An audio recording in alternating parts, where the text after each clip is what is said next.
This is Oliver Cromwell, the man that overthrew King Charles I in the English Civil War. But Cromwell was also embroiled in a lesser-known controversy. He and his fellow members of Parliament made celebrating Christmas illegal. The greenery, the feasting, the dancing, the drinking, basically anything that indicated it was a holiday was banned. So people were cross. There were uprisings, huge fights in the streets.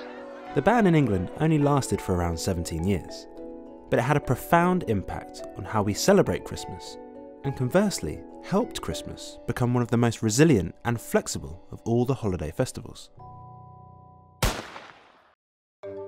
In the mid-17th century, there were lots of similarities to how we celebrate Christmas now. Drinking, exchanging presents, singing and dancing. People feasted on roast meats, fruit pies, and special ales. But the Protestant Puritans of the time saw the whole concept of celebrating Christmas as illegitimate. So in 1643, Parliament banned Christmas. And from this point until the restoration of the monarchy in 1660, celebrating Christmas was officially illegal. Shops and businesses were forced to stay open on Christmas Day.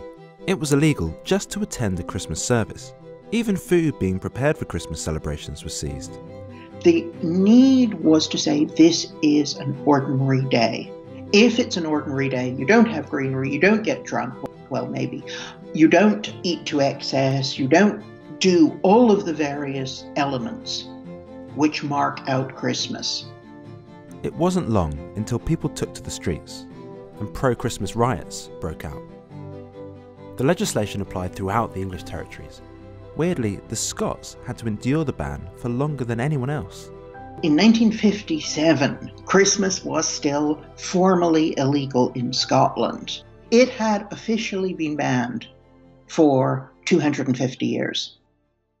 So what did Cromwell and his fellow Puritans have against Christmas?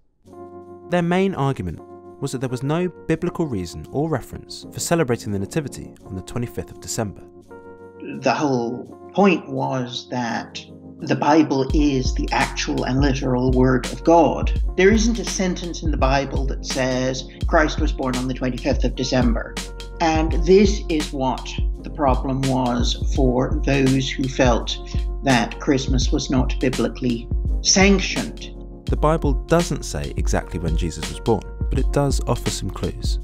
There are details that we know, Mary giving birth, the shepherds in the field who see the angel, they travel to see the child, and so on and so forth.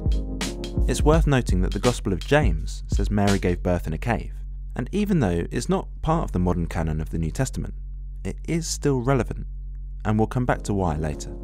What isn't in the Bible is any indication of when this takes place. If it's December, even in the Middle East, why are the sheep out grazing in the fields at night? This doesn't happen in winter.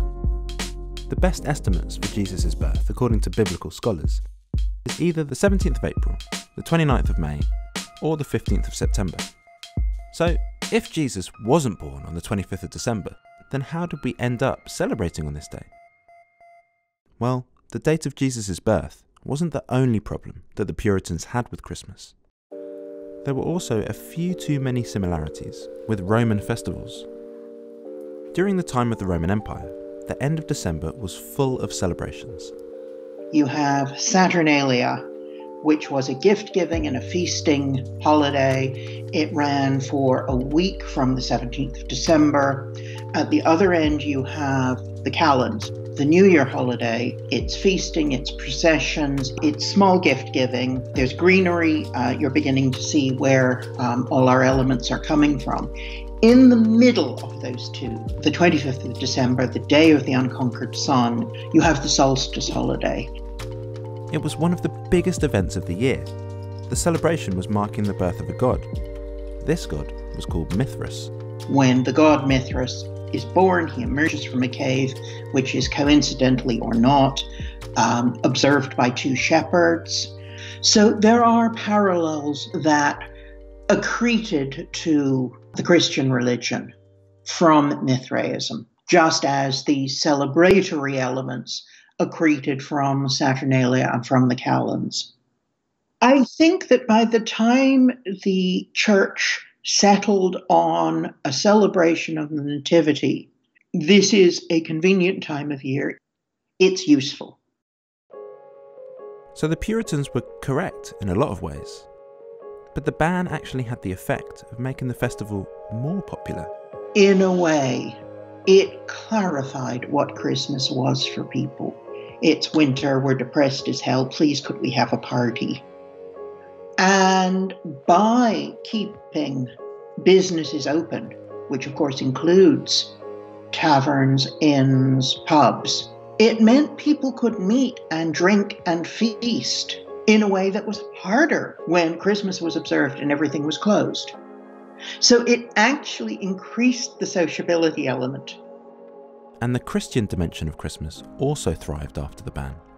What the church has done with its element of the holiday, it took on elements of the family focus, and religious and secular together worked for charitable ends. To say, this is a lovely holiday of family, but if you're cold and hungry or on the streets, it's perhaps a little less lovely. And so together, let us help those who are less fortunate. And that was very much religious as well as secular. The charitable, family-centred, Victorian-style Christmas has become so quintessential of the festive holiday we know today.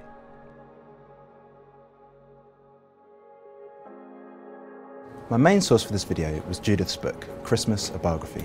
Check it out, there's loads of great information in there that we didn't have time to cover. If you celebrate Christmas or any other festival at this time of year, tell us what you do. And if you like the video, please like and subscribe. Thanks for watching.